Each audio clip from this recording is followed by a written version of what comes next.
buying a home feels impossible right now, there's a reason for that. This is not about luxury coffees or you being bad with your money. The truth is the entire housing ladder has changed shape, and the competition you face today is nothing like what your parents or grandparents dealt with. For most of the 20th century, the UK built a culture based on home ownership. After World War II, home ownership rose almost every single year.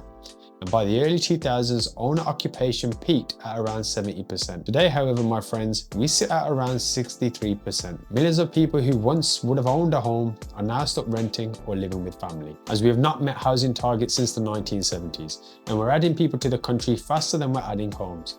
But the supply story hides bigger issues, because even the homes we do build are not being bought by people who need them the most. Homes are disappearing, they are changing hands, and increasingly they are being bought by people who you and I will never meet. More young adults live with their parents. The ONS shows this number has doubled since the mid-90s.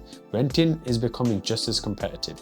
Demand is rising, supply is shrinking, affordability is collapsing. But the most important shift is this: the buyers dominating the market today are not ordinary families. They are companies, institutions, overseas investors, private equity funds, bulk buyers. Hampton's data shows 400,000 buy-to-let properties are now held by company landlords. HM Land Registry shows overseas companies owning around 247,000 UK homes. That number is up roughly by 180% in a decade. But it explains why you keep getting outbid, even when you offer the asking price. Then look at the build to rent model. 10 years ago, it barely existed. Today, the British Property Federation shows that 100,000 completed units and roughly 160,000 more are on the way. These are entire neighborhoods built not for ownership, but for permanent renting.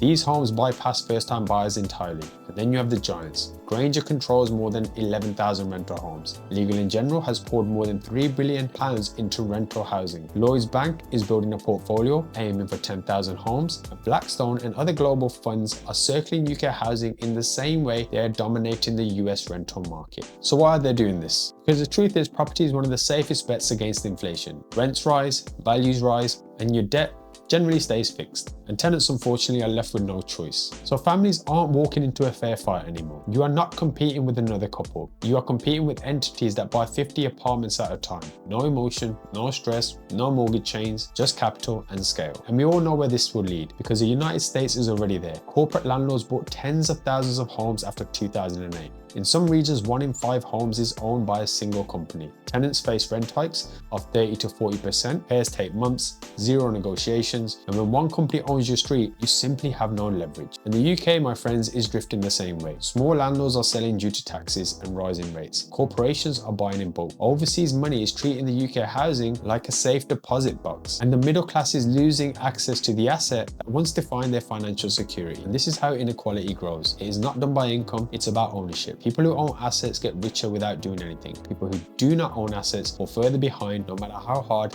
they work. So what do? Well, you adapt. You get in earlier if you can, you get in smaller if you need to. You diversify, because wanting the market to go back to where it was is the fastest way to get left behind. So yes, the UK has a supply problem, but the deeper problem is ownership.